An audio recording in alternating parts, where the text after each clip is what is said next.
counsel offering. Just to give you a little bit of background on me before we get started, I began my career at Pillsbury Winthrop Shaw Pittman in their New York finance department. I then moved in-house at a technology startup company here in New York City, where I was the sole in-house counsel for a number of years before joining Lexis Practice Advisor. All right, let's jump right in. So as all of you know, lawyers have to adhere to certain legal and ethical rules, but applying those rules to the in-house context can present unique challenges. So we're going to discuss a few situations that you as in-house counsel should be aware of. We'll spend the first part of this presentation looking at how to determine who your client is. Then we'll discuss conflicts of interest, as well as the application of the attorney-client privilege in the in-house context and some of the challenges that can come up there. We'll then look at a current in-house trend relevant to these areas, and I'll conclude our discussion with some of the main takeaways, and then I'll open up the floor for questions. So the first area we'll be looking at is identifying who your client is deemed to be under the American Bar Association model rules. This is a very important relationship to identify because it has real ethical consequences. For example, it'll inform to whom counsel owes ethical duties of confidentiality and loyalty, whose attorney-client privilege counsel is obligated to protect, conflicts of interest, among other things. So who do you actually represent? Is it the organization, its constituents, its corporate family members, all of the above? Well, ABA Model Rule 1.13 states that counsel represents the organization acting through its duly authorized constituents.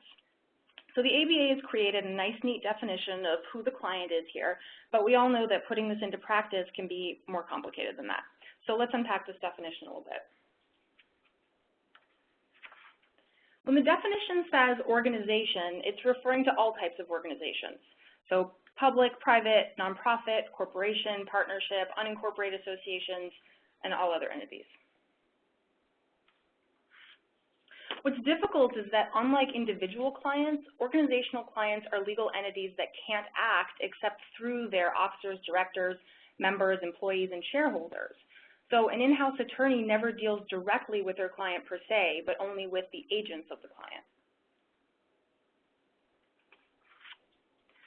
Something to keep in mind here is that although Rule 1.13 applies to all types of organizations, some types of entities do make the line between organization and agent more blurry. So for example, in certain types of organizations like closely held corporations and partnerships, it's more likely that an accidental attorney-client relationship might be formed between in-house counsel and an individual within the organization, since personal and business affairs might be more closely intertwined. And along the same lines, in the context of a joint venture where the interests of individual members are meshed with those of the joint venture itself, courts might conclude that the venture's lawyer had a client-lawyer relationship with each co-venturer. So you might find it easier to comply with this entity theory of representation that we're talking about here, where your organizational client is a big, widely held company, because the more the ownership and management of the business are separate and independent, and the ownership is dispersed among a large number of individuals, the easier it's going to be clear about the entity's distinct legal existence. And these characteristics also make it simpler for an entity's constituents to understand that they, as individuals, don't have a professional relationship with you, in-house counsel. And then conversely, the more the ownership and management of a company are centralized in a handful of individuals, the easier it is to lose sight of the entity principle and to treat those individuals as clients. Okay, now let's turn to the other important part of Rule 1.13, duly authorized constituent. So what does duly authorized constituent mean? Well, this can differ from state to state, but it might potentially include anyone within the company. So directors, officers, employees, members, shareholders, or other constituents. Constituents are not clients, though. So you need to remember that you're employed by the organization to represent the organization itself rather than the individual constituents who act for it. Unless, of course, a separate lawyer-client relationship is formed with the constituent, but that's not typical. So as you interact with individuals within the organization, remember to deal with them solely as duly authorized constituents. From the constituent's perspective, it becomes equally, if not more difficult, to recognize the distinction between an entity and its constituents and that it's not him or her, but the entity that's the lawyer's client. And also, as we just discussed, the smaller the organization, the more reasonable it may be for each shareholder to believe that in-house counsel is, in effect, his own individual lawyer. So be very careful, because any representation beyond the scope of duly authorized constituent could create an inadvertent attorney-client relationship between in-house counsel and the individual if he or she reasonably believes that in-house counsel is acting as his or her personal legal counsel. And once client confusion exists, especially if it's created by in-house counsel, state bar ethics committees and courts do tend to conclude that an attorney-client relationship is formed with ethical duties then owed to the constituent. And the key here is reasonable belief. So your failure to properly identify and clarify these issues can have serious ethical ramifications. So you really have to be clear with those involved. Let's take a look at what that means in practice. So essentially, if you know or reasonably should know that the interests of the organization might clash with the personal interests of one or more duly authorized constituents, this is going to trigger an obligation to explain to the constituent whose interests might be adverse to the organization the following things as part of what's often referred to as the corporate Miranda warning. So this is what you need to make clear. Number one, that your client is the organization, not the constituent. Number two, that there may be a conflict or potential conflict with the organization. Three, that you cannot represent the constituent and that the discussion is not privileged. And four, that the constituent might wish to seek separate counsel. It's very important that you're assured that the constituent clearly understands these points, especially that in the event of conflicting interests between the organization and the constituent, that you cannot represent the constituent and that any discussions between you might not be privileged or remain confidential. Keep in mind that the specifics of whether and when this warning should be given may depend on the facts of each situation, though, so you really just have to be vigilant. So what about related corporate entities? Are they your client too? Well, this is important because in the course of representing an organizational client in a transactional, regulatory, or litigation matter, you might realize that you're also representing the company's parent, subsidiary, and/or affiliate. And the consequences of whether or not these related entities constitute the client is going to impact the scope of the attorney-client privilege, the duties of loyalty and confidentiality, and potential conflicts of interest that could arise in the representation. Courts have taken different approaches to treating related entities as the client. Some courts apply a community of interest test for a more fact-based inquiry as to when related organizations are functionally treated as a single client. Other courts have held that parents and subsidiaries generally share common interest and therefore are generally considered a single client for conflict purposes. A few courts have ruled that even in the parent-subsidiary context, the joint representation only arises when common attorneys are affirmatively doing legal work for both entities on a specific matter of common interest. And then finally, some other courts have concluded that where a corporation is the alter ego of another entity or has a sufficient unity of interests, that they should be treated as the same entity for conflict purposes. Where the interests of the parent and the subsidiary diverge, courts tend to be reluctant to find joint representation. So there are a number of possible approaches here.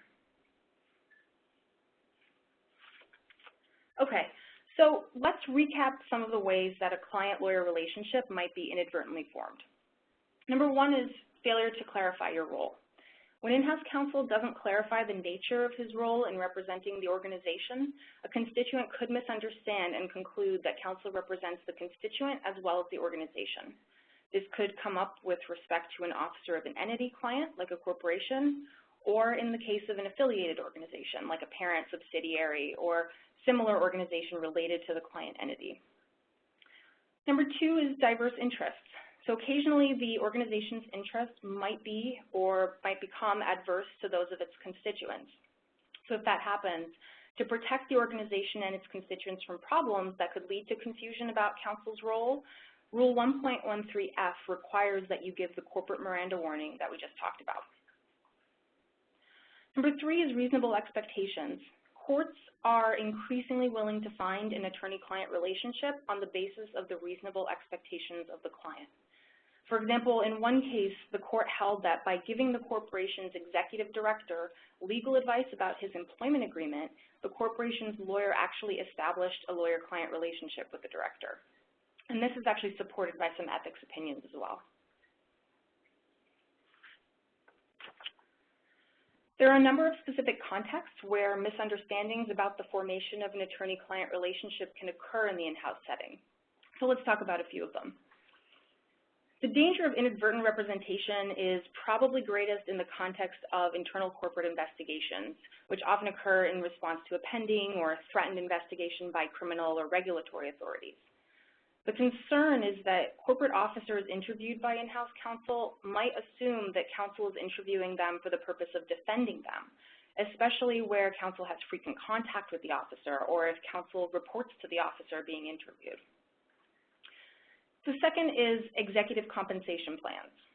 In-house lawyers sometimes draft employment agreements and compensation plans for corporate management and perform legal service in quasi-business/personal matters like assisting in the exercise of stock options and advising on securities filings. But although in-house counsel might believe that they're acting on the company's behalf, under the reasonable expectations test, failure to clarify the nature of the representation at the outset could result in a later finding that an attorney-client relationship was formed, especially where the constituents may have benefited directly from counsel's advice. And then lastly, where the company and one or more employees are named as defendants in a litigation and in-house counsel manages the litigation that's conducted by outside counsel or is engaged in extensive litigation activities like drafting pleadings, retaining local counsel, attending depositions, interviewing employee witnesses, or giving legal advice to employee defendants, it's easy to see how employee defendants might reasonably assume that in-house counsel represents them as well as the company. So to avoid any ambiguity and potential for inadvertent representation, to the extent that outside counsel is retained in a particular matter, you should consider informing the constituent that he's being represented by outside counsel and that they should be the one that's contacted with any questions or concerns regarding the matter. You might also want to memorialize the conversation in a letter with a copy to outside counsel, who can then reinforce that limited nature of your role.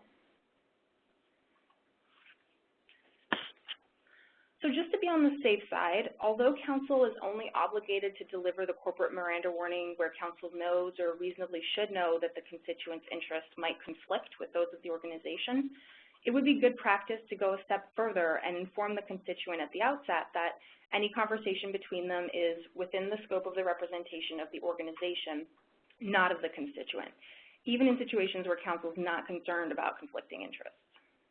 Giving this warning would not only avert any confusion as to counsel's role in a matter, but would in effect protect the organization's interests from being jeopardized by a conflict of interest or loss of privilege. Okay, so in discussing who the client is, we've touched upon some conflicts of interest issues, but let's look at conflicts more directly. As we all know, conflicts of interest can seriously impact a lawyer's representation of clients, and by extension, it can also impact the attorney-client privilege, since without a lawyer-client relationship, no privilege would attach to communications. Until recently, in-house counsel were generally shielded from conflicts of interest problems because their involvement was largely limited to making decisions for their company about whether or not to consent to a conflict faced by outside counsel. But with the increasing trend in legal work being performed in-house, lateral lawyer movement between corporate employers, and corporate mergers and acquisitions creating complex organizational structures, corporate legal departments are beginning to see the same thorny conflict issues just like their law firm counterparts. But unfortunately, unlike law firm lawyers, in-house counsel often have to handle these types of problems without much ethical guidance available on the unique conflicts challenges that tend to come up. So Rule 1.7 sets out the general rule regarding conflicts of interest pertaining to a current client. The rule prohibits an attorney from representing a client if that representation will involve a concurrent conflict of interest, which is defined as where the attorney's representation of one client is either directly adverse to another, or if there's a significant risk that the attorney's representation of a client would be materially limited by the attorney's obligation to another client, a former client, a third person, or by an attorney's personal interest. A conflict can arise at any time. It might be present at the outset or might appear later during the course of the representation, including due to unforeseen circumstances.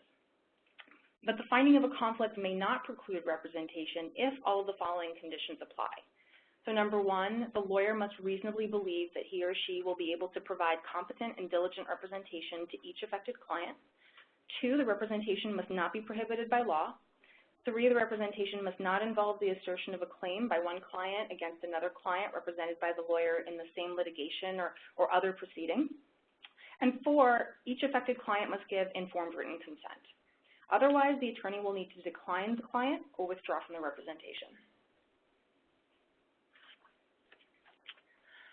Additionally, keep in mind that Rule 1.10, which deals with imputation of conflicts of interest, applies equally to legal departments. So the doctrine of imputed disqualification would bar all other lawyers in the legal department from representing the client employer if a single lawyer within the department has a disabling conflict of interest. The principle is designed to treat all in-house lawyers as one lawyer for the purposes of avoiding conflicts. So a conflicts issue could be very problematic for a legal department and its attorneys serving the employer. Okay, let's take a look at a few ways that conflicts can arise in the corporate setting. So one scenario is where there are clear material risks involved in the joint representation. So for example, where in-house counsel sets out to deliberately represent both the company and a constituent in the same or related matters.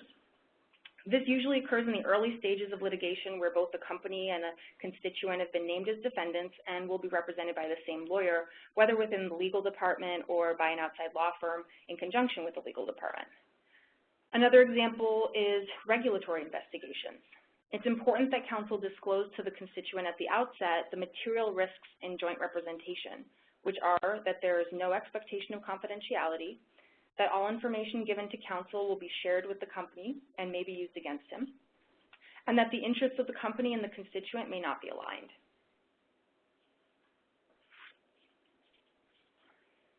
Another scenario is where the joint representation is materially limited. These types of conflicts come up where counsel is involved in transactions between the company and its constituents, such as executive compensation agreements, since counsel's duty of loyalty to each client necessarily limits his ability to zealously advocate the best possible terms for the other client.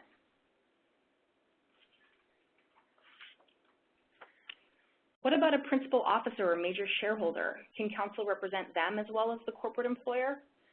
Well, Model Rule 1.13G, which as we saw earlier deals with the organization as client, recognizes that this kind of dual representation may be necessary, but only permits it subject to the requirements of Rule 1.7, which governs current client conflicts. Under Rule 1.13G, the organization's consent to a potentially conflicting dual representation needs to be given by a constituent other than that person to be represented by the organization's lawyer. This is important. In one case, a lawyer was actually disciplined, in part for violating Rule 1.13G by failing to obtain consent of the disinterested officer before engaging in a conflicting dual representation of both the corporation and its chief executive officer. Okay, earlier we looked at the different approaches that courts might take in determining whether or not a related corporate entity would be considered your client. Now let's see how this applies in terms of conflicts of interest. So the ABA says that the model rules don't prohibit counsel from representing a party adverse to a particular corporation just because the lawyer represents another corporation that is owned by it in an unrelated matter. So a lawyer is not necessarily barred from accepting representation adverse to an affiliate in an unrelated matter unless the circumstances are such that the affiliate should also be considered a client. There's an understanding between the lawyer and the organizational client that the lawyer will avoid representation adverse to its affiliate, or the lawyer's obligations to either the organizational client or the new client are likely to materially limit the lawyer's representation of the other client.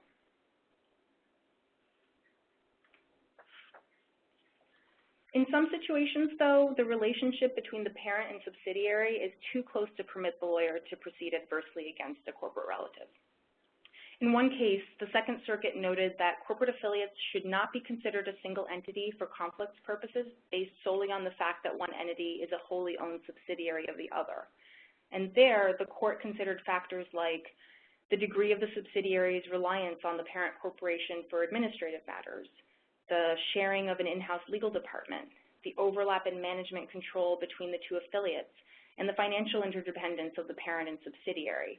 And it held that a law firm representing a parent corporation in another matter could not be counsel in a lawsuit against its subsidiary.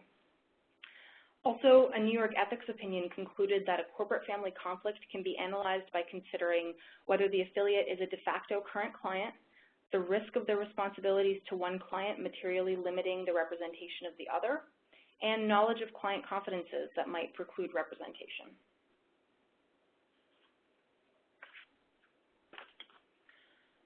Fundamentally, when in-house counsel seeks to represent both an organization and its affiliate, the question of when its representation is proper revolves around the alignment of interests between the parties. We can draw a distinction here between the interests of a parent and its wholly owned subsidiary versus that of a controlling entity and its partially owned subsidiary. For wholly owned affiliates, their interests are generally aligned, and in this context, joint representation is usually okay, although as we just saw, that's not always determinative. For controlled affiliates that are not wholly owned, interests are more likely to diverge.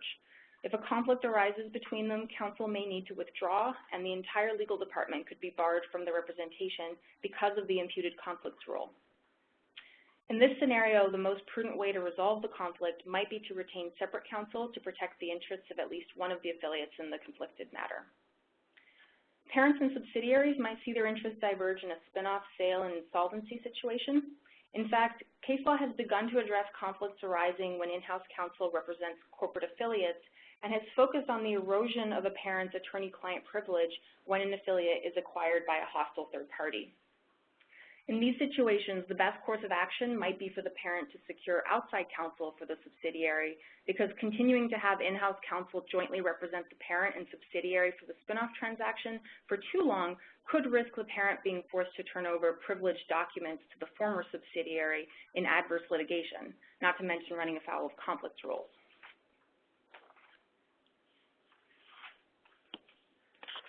The other area to be aware of where client conflicts can come up is when lawyers move between law firms and legal departments. So Model Rule 1.9b governs lawyers changing firms and prohibits subsequent adverse representation in the same or substantially related matter only if, during the prior employment, the lawyer actually and personally acquired confidential information regarding the former client that would be material to the subsequent representation. One way to resolve lateral lawyer conflicts is for a legal department or firm to build an ethical wall surrounding the disqualified lawyer in order to prevent sharing of confidential client information. Note, though, that if a lawyer, while working with one firm, acquired no knowledge or information relating to a particular client, and that lawyer later joined a legal department, neither the lawyer individually nor the legal department is disqualified from representing another client in the same or substantially related matter, even though the interests of the two clients diverge. Keep in mind that some states, like New York, require law firms and legal departments to maintain a conflicts checking system and information about prior engagements of lawyers who change jobs. So non-compliance with the conflicts checking rule would constitute an ethics violation in those states.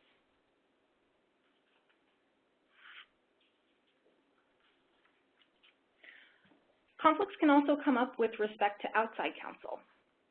Generally speaking, transactional conflicts are usually consentable, but litigation conflicts between current clients are always impermissible, such as where a firm is asked to represent client A against client B in the same litigation, or if the firm is asked by client A to sue client B, which the firm represents in other unrelated matters. Also, just like in-house counsel, if outside counsel advises large corporate entities with a number of subsidiaries and affiliates, it might face a corporate family conflict where it might need to identify the client and analyze potential conflicts of interest to determine whether the client and its affiliate should be treated as a single entity.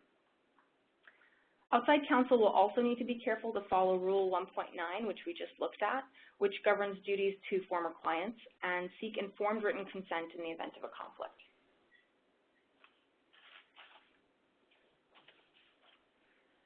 So what about business transactions with a client? How does this apply to in-house counsel? Well, the good news is that for most in-house counsel who receive stock options as part of a company-wide incentive plan, complying with Model Rule 1.8a will probably not be a problem unless they initiate the transaction, participate in setting its terms, and draft the necessary documents. On the other hand, in-house counsel could encounter personal interest conflicts under Rule 1.7b if counsel holds equity interest or stock options in their company if the lawyer's interest and the company's interest might not be aligned. So although personal interest conflicts are normally consentable, there could be circumstances where counsel is prohibited from advising the company in a particular matter. So you'll need to continually monitor your personal interest conflicts and possibly retain outside counsel where necessary to avoid ethical violations.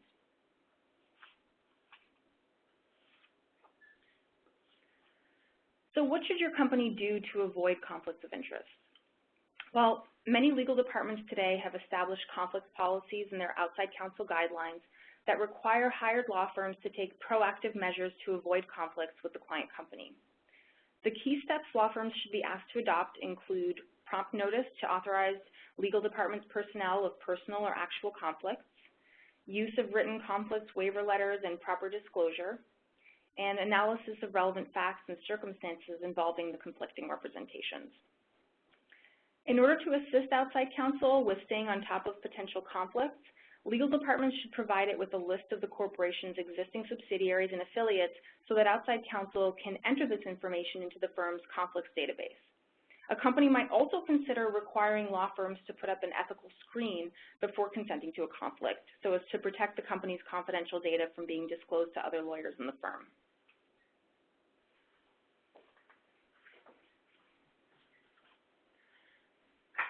Okay, so we've discussed how to determine who your client is and what to look out for in terms of conflicts of interest. Having a clear understanding of these two things is foundational to assessing the applicability of the attorney-client privilege, since the crux of the attorney-client privilege is that it protects the substance of a legal communication between an attorney and her client.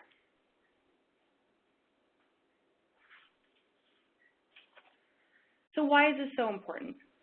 Well, because when a client speaks freely, the attorney obtains more complete information upon which to render legal advice.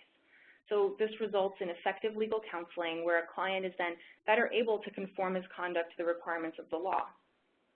The client has to be confident that any information shared with his attorney will be used solely for the client's benefit. And the same is true in the in-house context as well.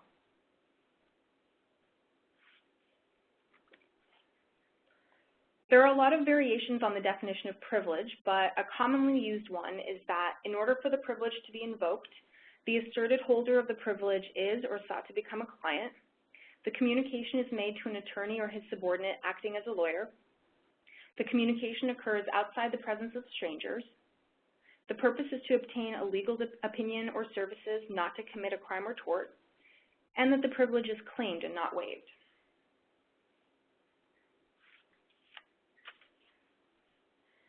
Now, before we analyze the attorney-client privilege further, I'd like to make an important distinction. We hear a lot about lawyers' duty of confidentiality to the client. So although the attorney-client privilege does allow certain information to be kept private between the attorney and client, that's different from the duty of confidentiality. Rule 1.6 discusses confidentiality and says that a lawyer shall not reveal information relating to the representation of a client unless the client gives informed consent, the disclosure is impliedly authorized in order to carry out the representation, or the disclosure is permitted by paragraph B. Both the attorney-client privilege and the ethical duty of confidentiality are designed to protect clients and apply to information relating to the representation, but the two concepts are pretty different. The duty of confidentiality is much broader than the attorney-client privilege. An attorney has a duty to keep his client's information confidential, even if those communications are not privileged. And then in contrast, the privilege is limited to attorney-client communications and only protects against compelled disclosure by the lawyer or client in formal legal proceedings. Also, the duty of confidentiality extends to all facets of the representation, whereas the privilege only applies in the scope of a legal action covered by the rules of evidence. The two concepts also have different sources of authority. The duty of confidentiality stems from state rules of professional conduct, whereas the privilege is governed by the federal rules of evidence, state statutes, and case law.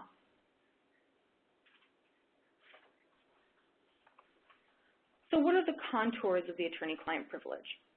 Well, a few things to keep in mind.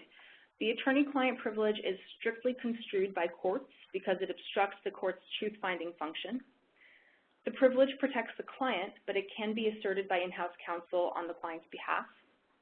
It extends to both upstream, meaning client to lawyer, and downstream, lawyer to client communications, whether they be oral or written. And the privilege applies to the communication itself. It does not shield the underlying facts from disclosure. Something to note here, though, is that while in-house counsel can't be compelled to reveal what the client disclosed about a matter, counsel's independent knowledge of the transaction is not privileged. And similarly, the client's knowledge of the transaction can't be shielded from disclosure just because the client communicated that information to in-house counsel.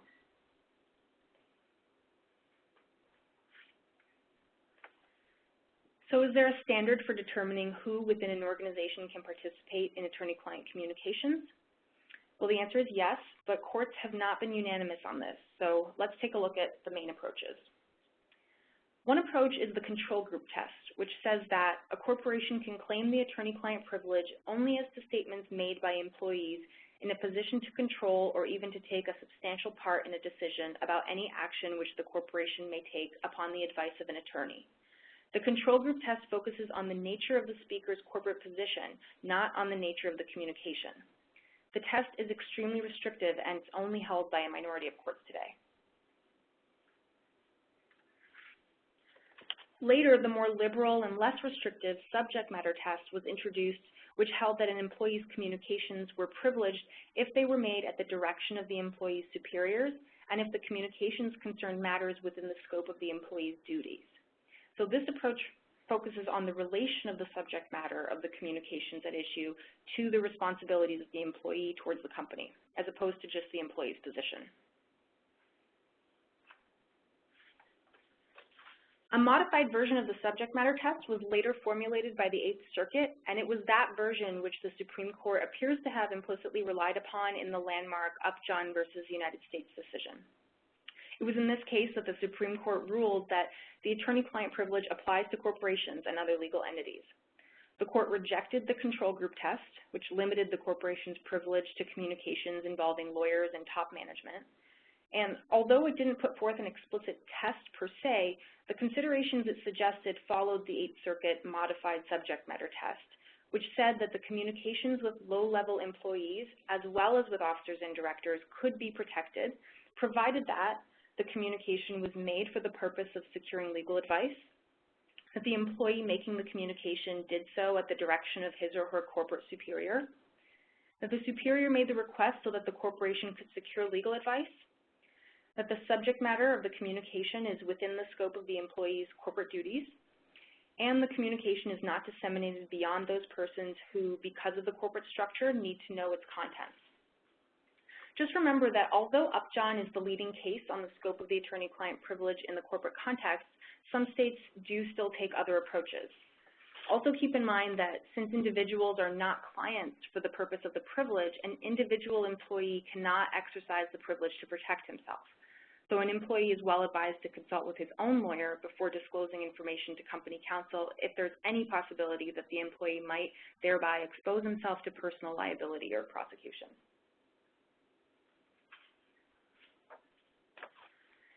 So what happens to the attorney-client privilege if there is a change in corporate control?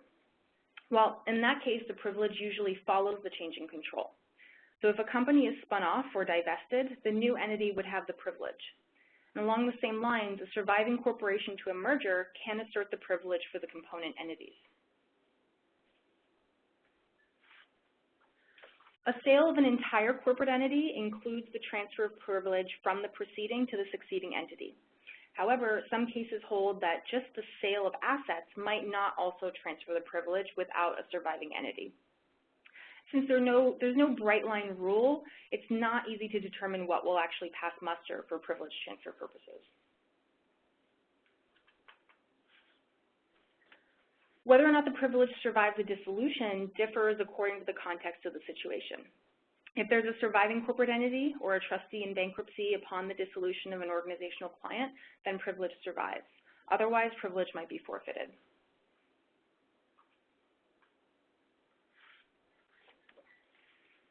One of the main aspects required for information to be protected by the attorney-client privilege is that the information be shared between the client and the attorney with a reasonable expectation of confidentiality.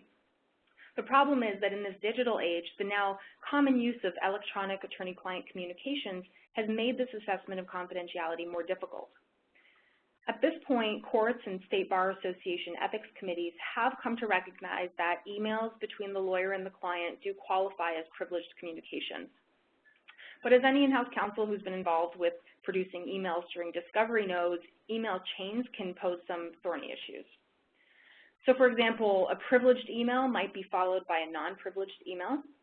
An email chain might have to be redacted if it contains privileged emails. And if a privileged email is attached to a non-privileged email, then it's more likely that the privileged email might be inadvertently produced. Also, if a privileged email is forwarded to a third party to whom the privilege does not apply, then the entire email chain can lose its privileged character. So it's important to keep these risks in mind.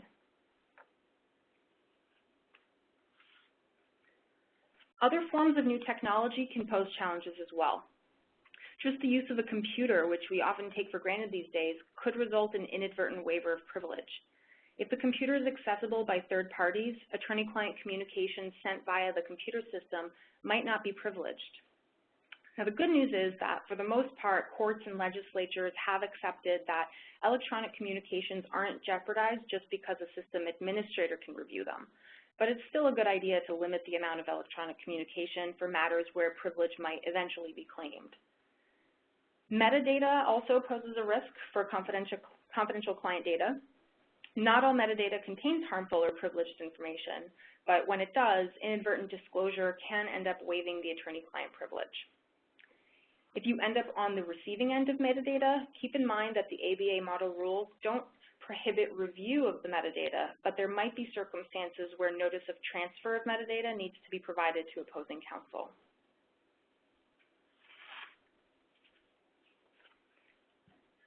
For outside counsel, it's fairly simple to determine which communications with the client constitute legal communications, because the presumption is that outside counsel is hired specifically to provide legal advice. But in the in-house context, this distinction is much less obvious, unless the communication is clearly made for the purpose of seeking, obtaining, or providing legal advice.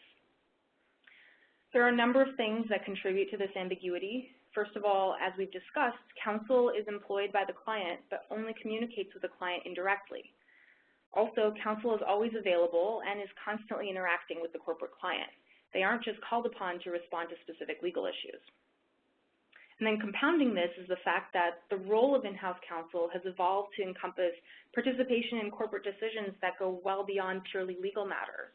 In fact, in-house lawyers often hold titles which include the words business and legal affairs or something to that effect, which indicates that they not only serve as lawyers, but also as high-ranking corporate executives too. So given the multiple roles that in-house counsel plays, determining what particular function they're performing at any given time is not that simple. And this expanded role of in-house counsel can create significant complexities during discovery. So it's important to note that courts often imply heightened scrutiny when the privilege is invoked in the corporate context, because of this tendency to mix business and legal functions. Often they're worried that businesses are going to try to shield internal communications from disclosure by filtering certain documents through the legal department, or that corporate employees will hide behind the cloak of the attorney-client privilege. So as a result, many courts require a clear showing that the attorney was acting in a legal capacity for the privilege to attach.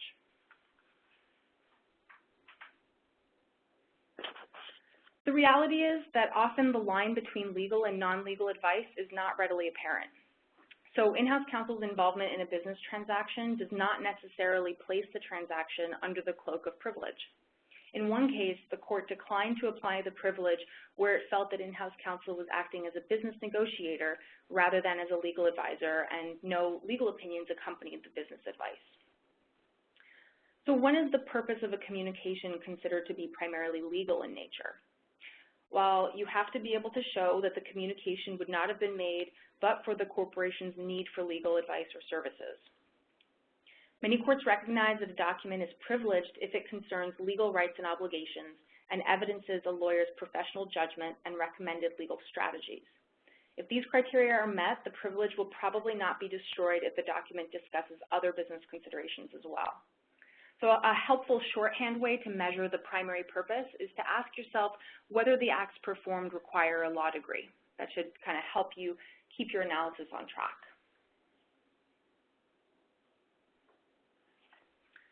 The way in which a company circulates documents can also be an indicator of the primary purpose of a communication. Remember that a greater presence of in-house attorneys compared to non-attorneys within a mixed communication does not magically transform the communication into an unmixed one. Documents prepared by and addressed to non-attorneys with copies routed to in-house counsel are usually not privileged since they're not communications made primarily for legal advice. Simply sending a CC to in-house counsel or the mere fact that in-house counsel attended a meeting does not automatically invoke the privilege. And then similarly, simultaneously transmitting an email to both in-house attorneys and non-attorneys could defeat a claim of privilege because the primary purpose isn't legal just because the sender or recipient serves in both legal and business capacities. So to avoid any doubt, it might be a good idea to send one email to in-house counsel and a separate email to non-attorneys. If the email has a mixed purpose but is primarily legal, then the email sent to in-house counsel would likely be privileged. Where a communication with attachments is sent to both in-house counsel and non-attorneys, the in-house counsel's response might not be privileged if the initial communication was not privileged. So counsel should create a privileged document by sending it directly to the client so that the responses are also privileged if the communication is found to be primarily legal.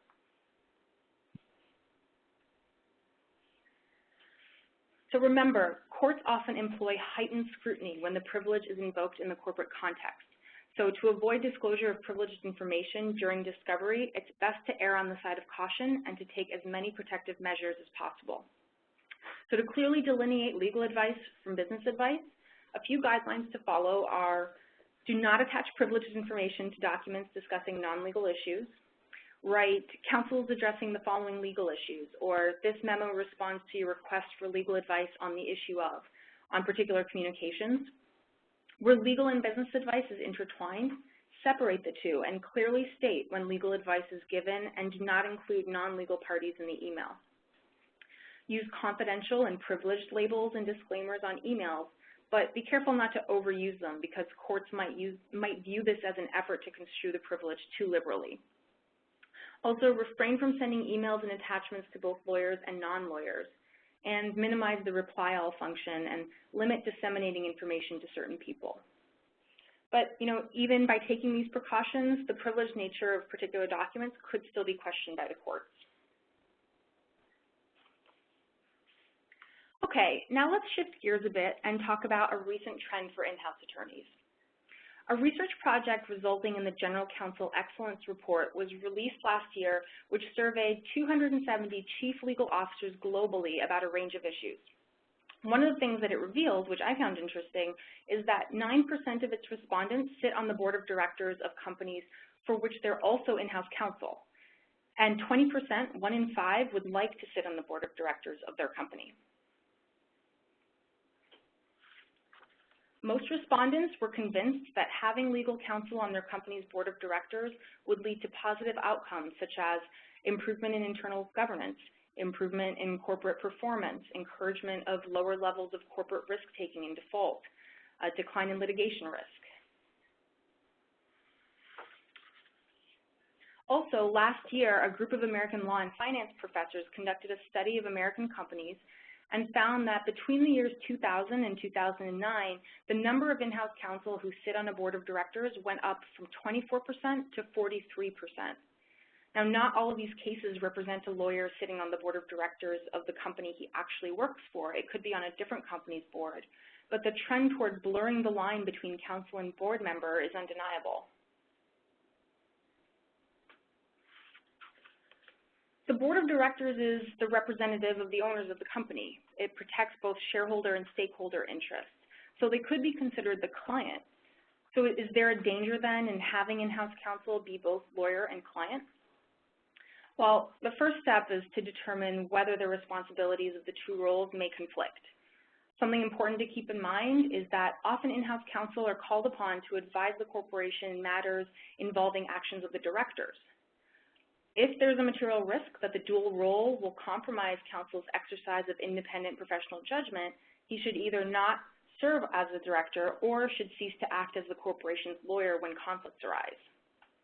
Some of the factors to consider here include the frequency with which such situations could arise, the potential intensity of the conflict of interest, the effect that counsel's resignation from the board would have, and the possibility for the corporation to obtain legal advice from another lawyer in such situations.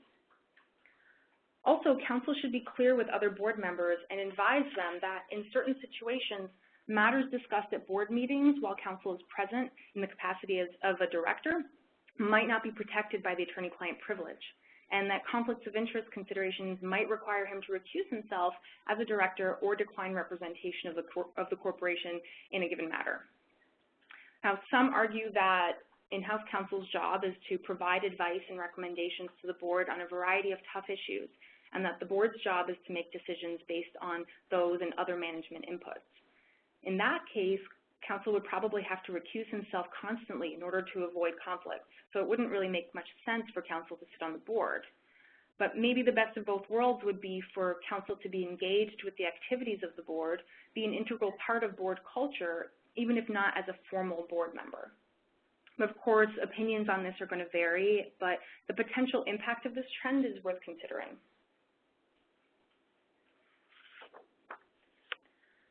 So just to summarize the main takeaways of what we've covered here today, in-house counsel should be very careful to explain who their client is and who their client is not, to avoid any expectation among constituents and corporate relatives of a client-lawyer relationship and the ethical obligations that flow from it. When in doubt about whether a person is clear about who your client is and what your role is, err on the side of caution and spell it out for them in no uncertain terms. Conflicts of interest can come up in a variety of different contexts, including between counsel and an employee, with respect to outside counsel, lateral lawyer issues for in-house counsel, or in the corporate family context. For internal and corporate family conflicts, remember to look at the current alignment of interests and the potential for those interests to diverge in the future before establishing a lawyer-client relationship. Also, it's a good idea to establish guidelines for outside counsel so that conflicts can be identified quickly and to establish internal procedures for effective resolution of waiver requests. Lastly, be conscientious about the communications you want to have protected by privilege. Take all available steps to indicate their confidential and legal nature. Take extra care when dealing with technology-based methods of communication, and remember that in-house counsel communications are treated with a higher degree of scrutiny by courts. Okay, that's the end of my presentation. Thank you very much, everybody. I'd be happy to take any questions you may have. I think a few have been rolling into Meredith via the chat function. Yes, thank you so much, Anna.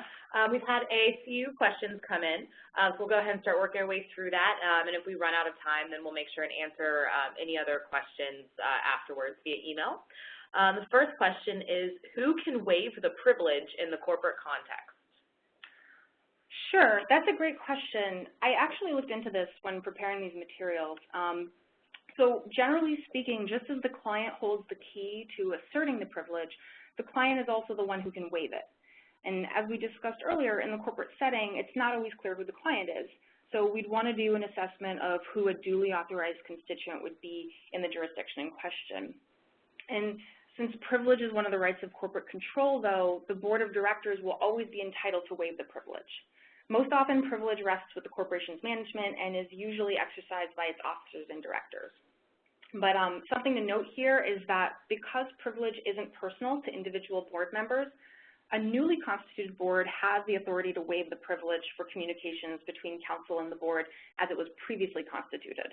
And then also, when the board determines that the privilege is not to be waived, the individual members are prohibited from contravening the board's ruling. What's tricky, though, is when the corporate client asserts the privilege, but then a member of management makes a disclosure that arguably results in a waiver. And when that happens, circuits are actually split on this. There are two main approaches that courts follow when analyzing corporate waiver. There's the per se waiver approach and the case-by-case approach. So in the per se waiver approach, courts find that any disclosure of privileged communications by a corporate officer waives the corporation's attorney-client privilege, period. The case-by-case approach rejects that per se approach to waiver and says that the facts of each case should be examined before determining the outcome.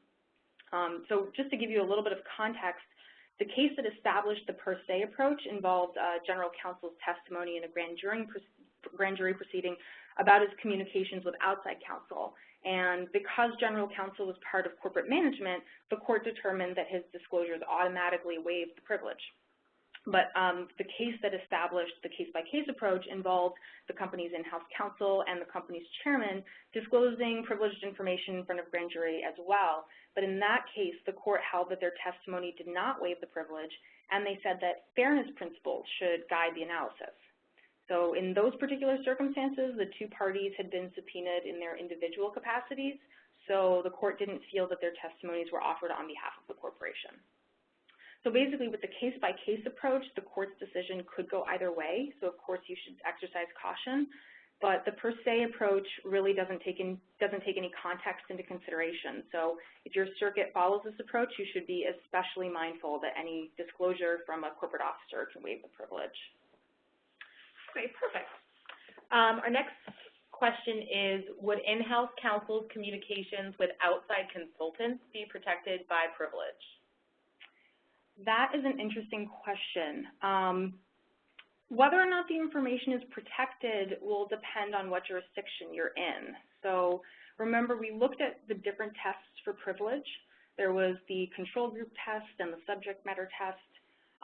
So in control group states, the privilege probably wouldn't apply to consultants unless they were part of top management with the responsibility of making financial decisions, or if they served an advisory role to top management to the point where management wouldn't make a decision without their advice or opinion. So they were considered part of that control group. In subject matter jurisdictions, the privilege probably would apply if the outside consultant would qualify as the functional equivalent of an employee. So you just need to do that analysis depending on the contractor in question. And then, of course, the actual communication in question would have to satisfy the other criteria for attorney-client privilege, regarding confidentiality, et cetera, in order to be protected. Okay. And then in terms of identifying who the duly authorized constituent is, does that vary a lot, or is there anyone who would never qualify? Technically speaking, according to Rule 1.13, as we saw, anyone can theoretically be a duly authorized constituent. In practice, that usually includes people who have an ownership or management role, but it can definitely extend beyond that. So sometimes a company will actually indicate who should be categorized that way in the company bylaws. And then, also the meaning might theoretically change depending on the circumstances. So if a particular officer engaged in wrongdoing to the detriment of the organization. But, the most important thing to remember is that you may not always know who is going to actually be considered a duly authorized constituent. So you should be cautious in all interactions with company personnel and just make sure that you make it very clear to them that your client is the organization, not that person who you're speaking with. Okay, perfect. One more question. With respect to inadvertently establishing an attorney-client relationship, is there any further guidance in terms of the client's reasonable belief? That's tough. I mean, what's deemed to be reasonable in any given circumstance will really depend on the facts at hand. So a court might look at the circumstances of the conversation, the degree of sophistication of the potential client, whether there was an explicit request for and receipt of legal advice, maybe some historical factors of the relationship between the two parties. Things like that are going to help with the determination.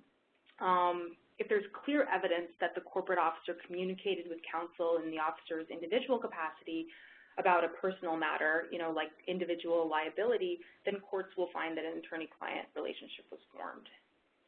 Okay, and I might do one more question. I think we have time for just that. Then we'll do one more question. Are there any situations in which informed consent would not be sufficient to overcome a conflict of interest? Yes. So let's go back to Rule 1.7. which governs client conflicts of interest, and that's going to provide guidance on your question. So Part A of the rule explains when a conflict exists, and then Part B explains when a lawyer can represent a client despite a conflict of interest. So number 4 says that each affected client must give informed written consent, but the 3 other criteria have to be satisfied as well. So number 1 says the lawyer reasonably believes that the lawyer will be able to provide competent and diligent representation to each affected client. So if the lawyer cannot reasonably conclude that the lawyer is able to provide competent and diligent representation to each affected client, then the conflict is not consentable, even with signed written consent. And then number 2, the representation is not prohibited by law. So if it is prohibited by law, it's not consentable. So for example, substantive law could prohibit a governmental client from consenting to a conflict of interest. And then along the same lines, for number 3, if a representation involves the assertion of a claim by one client against another client in the same litigation, then it's not consentable. So in all of these cases, signed written consent would not do the trick. The conflict could not be overcome. Number 2 and number 3 are pretty clear-cut, but number 1 can be pretty subjective. It's probably unlikely that courts would rule that joint representation of the organization and its constituents by in-house counsel is per se impermissible because, for example, in the early stages of litigation, the interests of the company and its constituents might not be diverse, so joint representation wouldn't be a problem. Even if it's later determined that the constituents should be represented by separate outside counsel, in-house counsel might not necessarily be disqualified from continuing to represent the company. It's only when the representation of the company is found to be clearly adverse to the constituent that the continued representation would probably be prohibited. Excellent. Well, thank you so much, Anna. Unfortunately, we are out of time, but I want to thank you all for your time and participation on today's Lunch Break CLE. I think that there were a couple of questions that we were not able to get to, so make sure that you also sent me your email address, and we will send out an answer to those in the next 24 hours. And if we weren't able to get to your question, please also feel free to contact me at Lexis Practice Advisor, CLES, @lexisnexis.com with any further questions.